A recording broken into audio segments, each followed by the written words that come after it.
Welcome back to advance Python course. आज की इस वीडियो से हम ऑब्जेक्ट ओरिएंटेड प्रोग्रामिंग को शुरू करने लगे हैं। हम ऑब्जेक्ट ओरिएंटेड प्रोग्रामिंग के ईच कॉन्सेप्ट को वन बाय वन डिटेल में देखेंगे। इस वीडियो के अंदर हम ऑब्जेक्ट ओरिएंटेड के बेसिक्स को समझने की कोशिश करेंगे कि ऑब्जेक्ट ओरिएंटेड प्रोग्रामिंग क्या है, इसकी की टर्मिनोलॉजीज क्या हैं, इसके कोर कॉन्सेप्ट्स क्या हैं, ये हमें कौन कौन से फीचर्स प्रोवाइड करती है, एडवांटेजेस और डिसएडवांटेजेस क्या हैं। तो जल्दी से स्टार्ट करते हैं। Object oriented programming is a programming paradigm in which software is designed using objects and classes. ये सिंपली जो है एक प्रोग्रामिंग पैराडिग्म है जिसके अंदर हम ऑब्जेक्ट्स और क्लासेस को यूज़ करते हैं। ऑब्जेक्ट्स और क्लासेस को यूज़ करने का मतलब ये है कि हम रियल वर्ल्ड की जो एंटिटीज़ हैं उनको प्रोग्राम के अंदर ला रहे हैं। ऑब्जेक्ट्स एंड क्लासेस को हम डिटेल के अंदर डिस्कस करेंगे आने वाली वीडियो में। फिलहाल ये समझ सकते हैं कि क्लासेस जो हैं वो एक तरह के ब्लूप्रिंट्स हैं और ऑब्जेक्ट्स उन ब्लूप्रिंट्स के जो हैं वो इंस्टांस हैं। इसका बेसिक आइडिया ये है कि a program is divided into small manageable parts called objects. Program को हम छोटे मैनेजेबल पार्ट्स में डिवाइड कर देते हैं जिसको ऑब्जेक्ट कहते हैं। और ऑब्जेक्ट के अंदर अपना डाटा होता है, उसका एक अपना बिहेवियर होता है। ऑब्जेक्ट क्रिएट करने से, क्लासेस बनाने से जो कोड होता है वो और ज़्यादा ऑर्गेनाइज और रियूजेबल हो जाता है। ऑब्जेक्ट ओरिएंटेड प्रोग्रामिंग की दो की टर्मिनोलॉजीज हैं, एक क्लास और दूसरी ऑब्जेक्ट।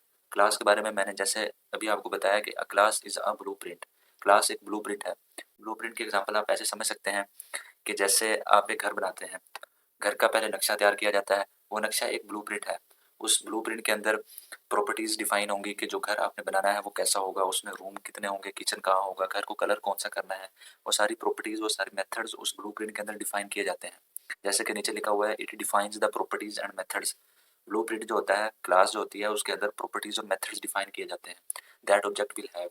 इन्हीं प्रॉपर्टीज और इन्हीं मेथड्स को यूज करके ऑब्जेक्ट ने बनना होता है। जब कोई ऑब्जेक्ट बनता है तो वो अपने क्लास की और अपने ब्लूप्रिंट की प्रॉपर्टीज और मेथड्स को अपने अंदर रखता है।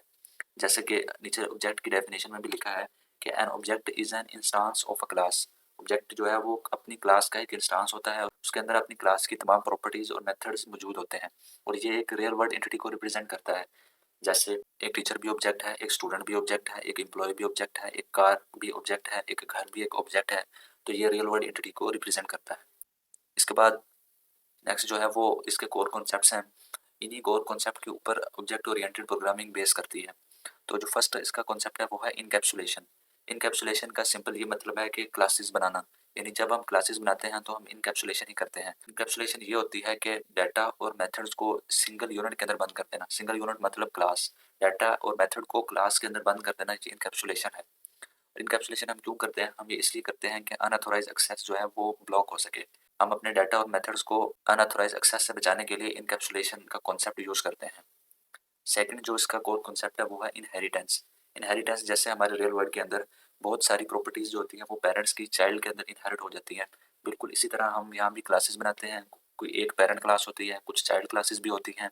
पेरेंट क्लास की बहुत सारी प्रॉपर्टीज और मेथड्स चाइल्ड क्लास के अंदर इनहेरिट हो जाती हैं। इससे ये होता है कि हम पेरेंट क्लास की बहुत सारी प्रॉपर्टीज को डायरेक्ट चाइल्ड क्लास से ही यूज कर पाते हैं। Improves code reusability. यही बात कि जब हम पेरेंट क्लास की प्रॉपर्टीज को चाइल्ड क्लास से यूज करते हैं तो कोड जो है वो रीयूजेबल हो जाता है। इसका जो थर्ड कॉन्सेप्ट है वो है पॉलीमॉर्फिज्म। पॉलीमॉर्फिज्म का मतलब ये है कि एक सिंगल मेथड डिफरेंट तरह से बिहेव करे। जैसे एक ह्यूमन है, वो अगर घर में है तो एक बेटा है या एक बाप है। इसी तरह जब वो स्कूल में है तो एक टीचर है या स्टूडेंट है। इसी तरह जब वो ऑफिस में है तो वो एम्प्लॉय है। मतलब है इंसान एक, बट डिफरेंट सिचुएशन में डिफरेंट तरह बिहेव करता है। बिल्कुल इसी तरह पॉलीमॉर्फिज्म में मेथड एक ही होगा बट वो डिफरेंट सिचुएशन में डिफरेंट तरह बिहेव करेगा। इससे जो है हमें फ्लेक्सिबिलिटी मिलेगी, बिहेवियर के लिए अलग मेथड नहीं बनाना पड़ेगा, हम सेम मेथड को डिफरेंट बिहेवियर के लिए यूज कर पाते हैं। फोर्थ कॉन्सेप्ट वो ये है कि सिर्फ एसेंशियल डिटेल्स दिखाओ, इसको हम अब्स्ट्रैक्शन कहते हैं। यानी जो कॉम्प्लेक्स इंप्लीमेंटेशन है या वो वाली इंप्लीमेंटेशन जिसकी जरूरत नहीं है उसको हाइड कर दो। जब हम कार ड्राइव करते हैं हमें कार का स्टीयरिंग पता होता है, ब्रेक्स पता है, बट हमें ये नहीं पता कि इंजन कैसे काम कर रहा है, फ्यूल की कंजप्शन कैसे हो रही है।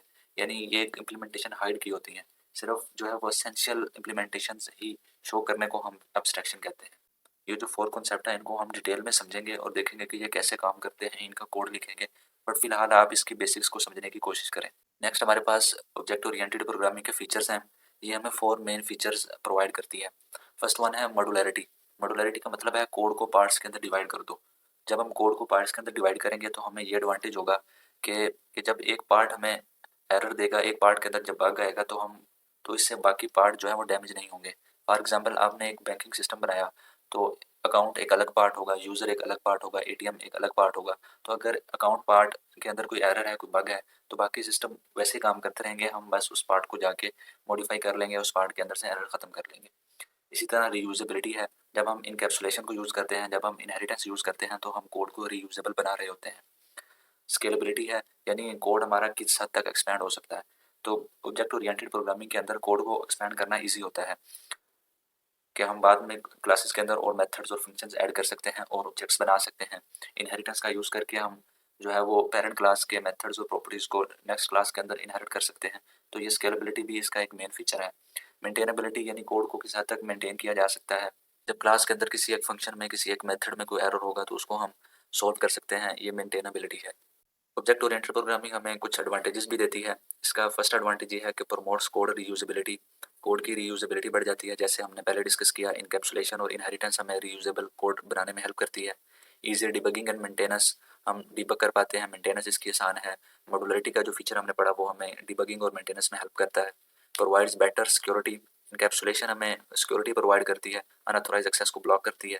Suitable for large systems, object oriented programming large system के लिए सूटेबल है। वही सिस्टम जिसमें रियल वर्ल्ड जैसे सिनेरियोज हों, वहाँ ऑब्जेक्ट ओरिएंटेड प्रोग्रामिंग बहुत अच्छा परफॉर्म करती है। इसके कुछ डिसएडवांटेजेस भी हैं। ये बिगिनर्स के लिए कॉम्प्लेक्स हो सकती है। जब हम रियल वर्ल्ड जैसे सिनेरियोज पे काम करते हैं, तब परफॉर्मेंस ओवरहेड आ सकता है, रिसोर्सेज ज़्यादा यूज़ होंगे।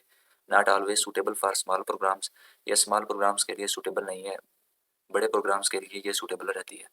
तो ये थी आज की वीडियो, जिसके अंदर हमने ऑब्जेक्ट ओरिएंटेड प्रोग्रामिंग का इंट्रो लिया, इसकी बेसिक्स समझी कि की टर्मिनोलॉजीज़ क्या हैं, कोर कॉन्सेप्ट्स क्या हैं, फीचर्स पे बात की हमने, डिसएडवांटेजेस और एडवांटेजेस देखे। नेक्स्ट इंशाल्लाह हम ऑब्जेक्ट ओरिएंटेड प्रोग्रामिंग के हर कॉन्सेप्ट को डिटेल के अंदर डिस्कस करेंगे।